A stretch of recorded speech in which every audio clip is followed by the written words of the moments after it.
मैं Vinod Kumar Singh TS college Hisua Nawada Magadh विश्वविद्यालय बिहार की ओर से हिंदी विभाग में आज हिंदी साहित्य के इतिहास पर जो बातचीत चल रही थी, उस बातचीत में जब हम इस बात को गति दे रहे हैं, आगे बढ़ा रहे हैं, तो अब तक हमने देखा है कि रीतिकाल के नामकरण पर चर्चा हुई, रीतिकाल के कवियों के वर्गीकरण पर चर्चा हुई कि रीतिकाल के रचनाओं के आधार पर कितने प्रकार हैं, इस पर चर्चा हो गई। रीतिकाल में अन्य चीज़ों पे जो बातचीत हुई है, उन बातचीत में आज की जो बातचीत रहेगी वो रीति निरूपण और रीति विशिष्टांक दोनों पर हम लोग बातचीत करेंगे। और कल की बातचीत रीतिकाल के किसी और टॉपिक पे और फिर सोमवार से हम लोग रीतिकाल की विशेषताओं पे बातचीत करेंगे। आज हम लोग रीति निरूपण और रीति विशिष्टांक पर बातचीत करते हैं। रीति निरूपण, रीति मतलब परंपराओं का निर्वाह किया गया, निरूपण किया गया। उस रीति निरूपण में आप देखेंगे कि रीति के सारे परंपराओं का निर्वाह किया जा रहा है। जैसे लोक संस्कृति उसमें व्याप्त रहेगी, जिसमें आप देखते हैं कि पद्माकर होली की रचना करते हैं, भक्ति की रचना होगी, जिसमें आप देखते हैं कि देव की बहुत बड़ी रचना भक्ति की आएगी, पद्माकर की आएगी, यहाँ तक कि बिहारी भी राधा और कृष्ण पे रचना करते दिखेंगे आपको। अधरों से अधरों का ये मिलन, बांसुरिया तेरी सौतन, ये रचनाएं रीतिकाल की चलने लगती है। इसके अतिरिक्त आप देखेंगे कि रीतिकाल के निरूपण में केवल पद्य नहीं है। आप जानते हैं कि उस वक्त मुगलों का शासन अंत कर रहा है और अंग्रेजी शासन की शुरुआत हो रही है। याद होगा आपको कि 1707 में औरंगजेब का शासन शुरू होता है और वही औरंगजेब का शासन अंतिम शासन है, क्योंकि अंग्रेज उधर से लगभग 1600 में जो डच इंडिया कंपनी की स्थापना होती है, और आप देखेंगे कि उसमें जब ईस्ट इंडिया कंपनी शामिल हो जाती है डच के साथ, क्योंकि आप जानते हैं पुर्तगालियों ने डच लाया और अंग्रेजों ने ईस्ट लाया, ईस्ट इंडिया कंपनी। अब ये दोनों, एक तो साउथ से अपना कब्जा बनाने लगा, दूसरे ने पूरब के क्षेत्र को अपनाया। कलकत्ता उस समय राजधानी हुआ करती थी, तो पूरब वाले दिशा से अंग्रेज हावी होने लगे और वहाँ पर ईस्ट इंडिया कंपनी स्थापित हुई।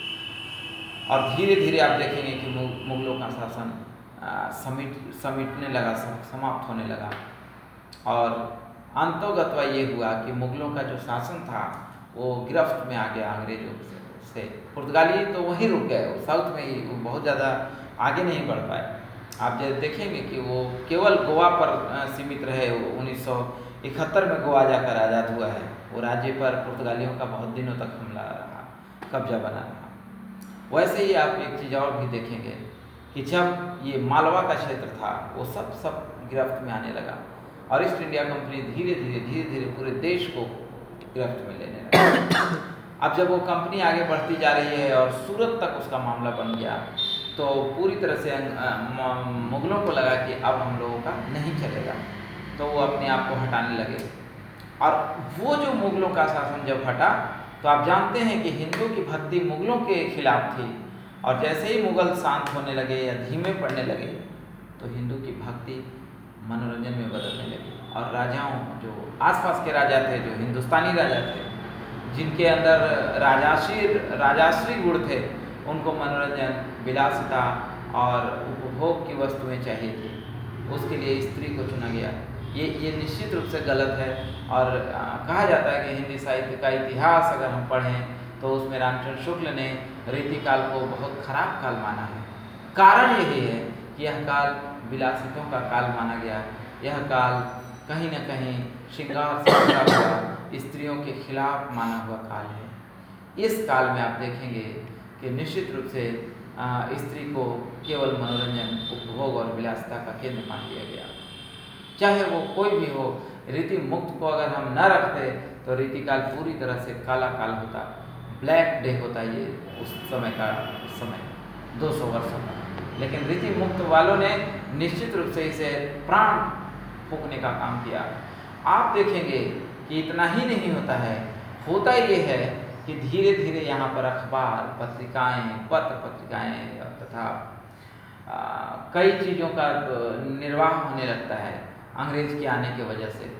इसके कारण क्या होगा कि हम गद्य की ओर बढ़ने लगते हैं। और तब गद्य ऐसा नहीं है कि आदिकाल में नहीं है, भक्ति काल में नहीं है, लेकिन रीति काल ने गद्य को और विस्तार किया, उसको और बढ़ाया और गद्य में उसकी बढ़ोतरी होने लगी।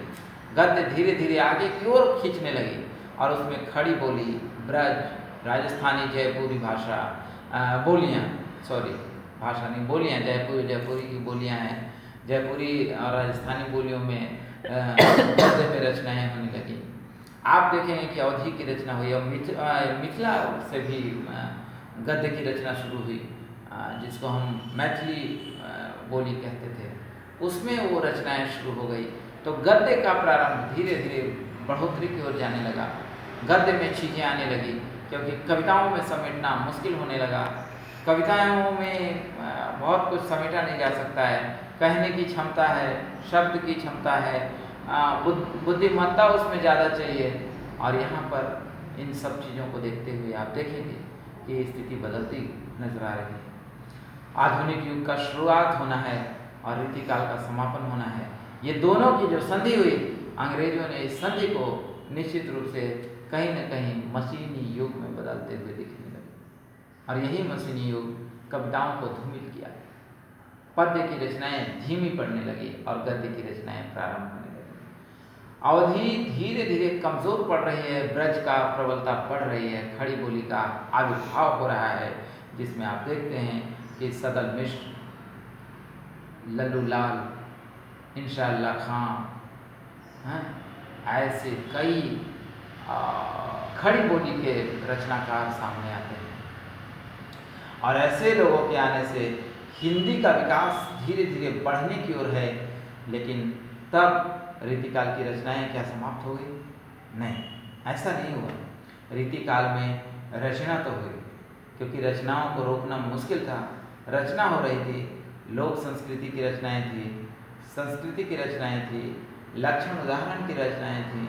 तो आप देखेंगे कि भक्ति की रचना थी, आप देखेंगे कि श्रृंगार की भरपूर रचना थी और वीर की रचनाएं बहुत बड़ी। आप वीरता को लेकर भी भूषण को नहीं भूल सकते, छत्रसाल को नहीं भूल सकते। वीरता को लेकर के आप कई ऐसे कवि जैसे दीनदयाल वगैरह भी हैं जिन्हें भूला नहीं जा सकता। तो ये रचनाएं विभिन्न तरह से निरूपण, जो रीति का निरूपण किया, ये निरूपण ज़्यादातर चलता रहा। अब देखिए कि रीति का विशेषतांक क्या है। तो रीति का विशेषतांक ये है कि इस विशेषताओं में देखेंगे तो श्रृंगार, वीरता, भक्ति, नीति के दोहे भी हुए, जिसमें गिरधर हैं, जिसमें वृंद कवि हैं, जिसमें आप देखेंगे कि ठाकुर हैं। ये सब नीति के कवि हैं, नीति के दोहे हुए। तो इसका विशेषतांक क्या हुआ? तो विशेषतांक ये हुआ कि रचनाएं ईश्वर से हटकर मनुष्य पर आ गई। ये इसकी विशेषतांक है। स्त्री की रचनाएं, स्त्री को भोग और विलासिता का केंद्र भले ही मान लिया गया, लेकिन स्त्री कविता में आंखों में आंखें डालने लगी। इस पर चर्चा हम करेंगे कि स्त्री क्या रीतिकाल में प्रबल हुई, मजबूत हुई, तो इस पर बातचीत की जाएगी। विशेषतांक में ये सारी चीज़ें उभर कर सामने आई और तब रीतिकाल के कवियों ने निश्चित रूप से साहित्य को मजबूत किया और कविता को मजबूत किया। इसमें विद्वत्ता बहुत दिखती है, जैसे अनुभूति का अभाव दिखता है।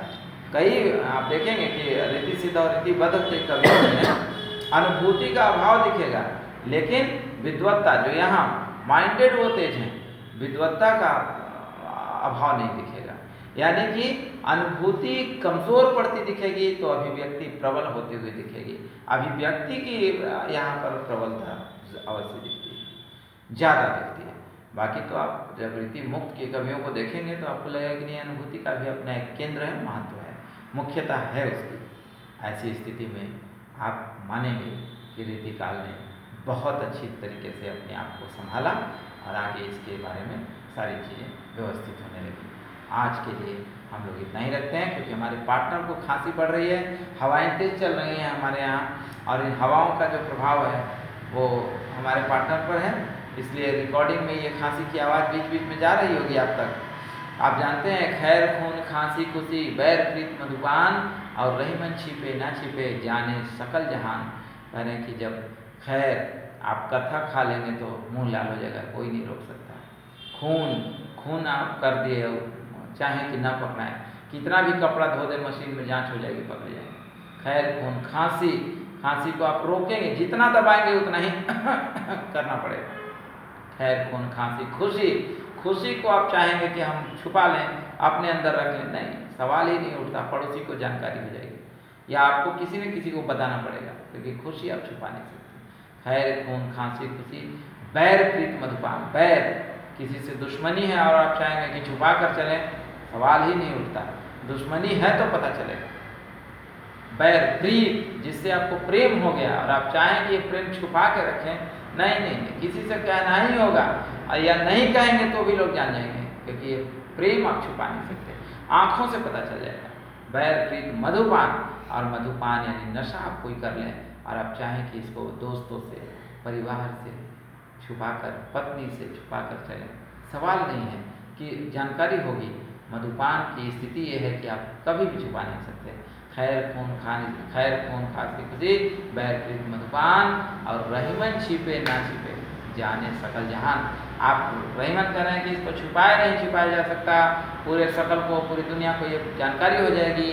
उसी तरह से हम ये कह सकते हैं कि रीति काल में यदि रीति मुक्त न होता तो अनुभूति का मामला खत्म हो जाता और अभिव्यक्ति से केवल दुनिया नहीं चलती, क्योंकि आप केवल बहस करेंगे और बकबक करेंगे, उससे दुनिया नहीं चलेगी।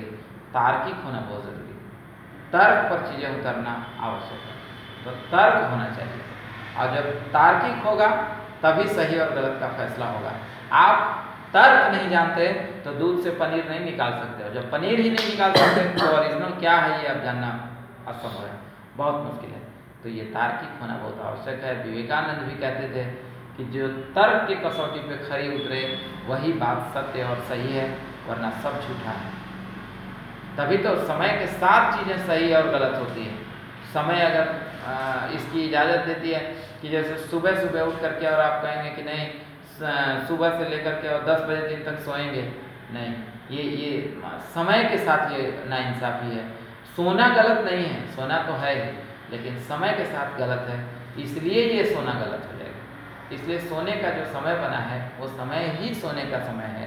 तो जो चीज़ें तर्क पर खरी उतरे उसी को हम सत्य मानते हैं, वरना सारी बातें असत्य हैं। आप जानते हैं भारत में सुंदरता, बड़ी बड़ी आँखें और सुंदर सुशील होना है, और वहीं इंग्लैंड में आप बड़ी आँखों वाले को देख लेंगे तो लोग कहेंगे मतलब कुछ गड़बड़ मामला है। छोटी आँखें और केसरिया सुनहरे बाल जिसको कि है ना, तो ये चीज़ें हैं। तर्क पर चीज़ें उतरें, समय, स्थान और नियम पर जो वही सही है, वरना कुछ नहीं है। पार्टनर की स्थिति को देखते हुए आज के लिए इतना ही। बहुत बहुत धन्यवाद, बहुत बहुत धन्यवाद। नमस्कार।